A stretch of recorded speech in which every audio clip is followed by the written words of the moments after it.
বর্তমানে আপনার সবচাইতে জরুরি কোনটা বেশি? থাকার জায়গা কইরে দিলে সেইটা সবচেয়ে ভালো হয় বেশি।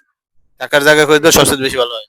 মানে কাছে চাইয়েও যদি আইনে খাওয়া যায়, রাইতের তো ঘুমানো লাগবে। বর্ষা বাদলে দিনের ভিতরে ঘুমানো যায় না। রাইত হলে বৃষ্টি পড়ে ভিজে যাই। দেওরের বারান্দারও তো এই জায়গায় লাইসে থাকি, এই জায়গায় রান্না করে এই জায়গায় থাকি। হ্যাঁ, আপাতত ঘর নাই। থাকতাম ওই দেওরের করে হেরাও ভেঙে ফেলাইছে ঘর। এই হলো আমাদের সেই পরিচিত চুনু মিয়া, যে ৭ মাস আগে মারা গেছে, তার বাড়ি। আপনি কি মেশিন চালাইতে পারেন? মেশিন একখানা আছে কিন্তু যে অর্থ নাই যে কাটা কাপড় কিনবে এগুলোর। তাইলে মেশিন আছে, কাপড় কিনে দিলেই হয়। কিনে দিলেই হবে। কি কি কাজ জানেন দর্জির?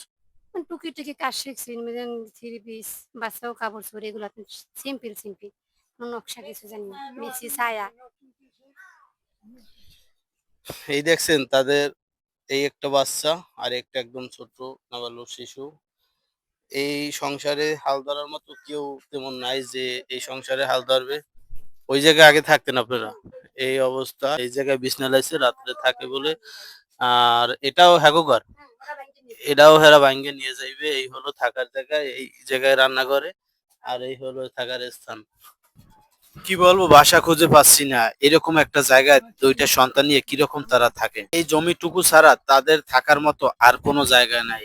এতদিন দেওরের বাসায় থাকতো, তারা ঘর ভাঙছে, তারা নতুন করে ঘর করতেছে, ওই জায়গা থেকেও তাদের নামিয়ে দিয়েছে। কোথায় যাইবো এই ২ টা বাচ্চা নিয়ে তারা এখন? বলছে সবাই চেষ্টা করব, কিন্তু কেউ তো খ্রিস্টান বন্ধু করে নাই। অনেকেই যাইয়ে বলছে যে চেষ্টা করতে আছি, কিন্তু এখন পর্যন্ত কেউ কোনো কিছু করেনি। চুন্নু ভাই মারা গেছে কতদিন হয়েছে? 7 মাস। ৭ মাস হয় মারা গেছে। এই ছোট ছোট ২ টা বাচ্চা রেখে গেছে।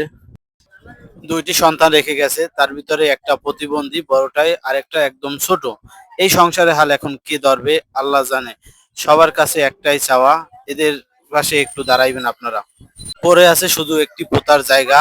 যদি একটি ঘর দেওয়া যায় তাইলে তারা ২ টি সন্তান নিয়ে এই জায়গায় বসে একটু ডাইল ভাত খেতে পারে। আর কোনো ব্যবস্থা তাদের কাছে এখন নেই। আল্লাহর দিকে চেয়ে রয়েছে শুধু ২ টি সন্তান নিয়ে।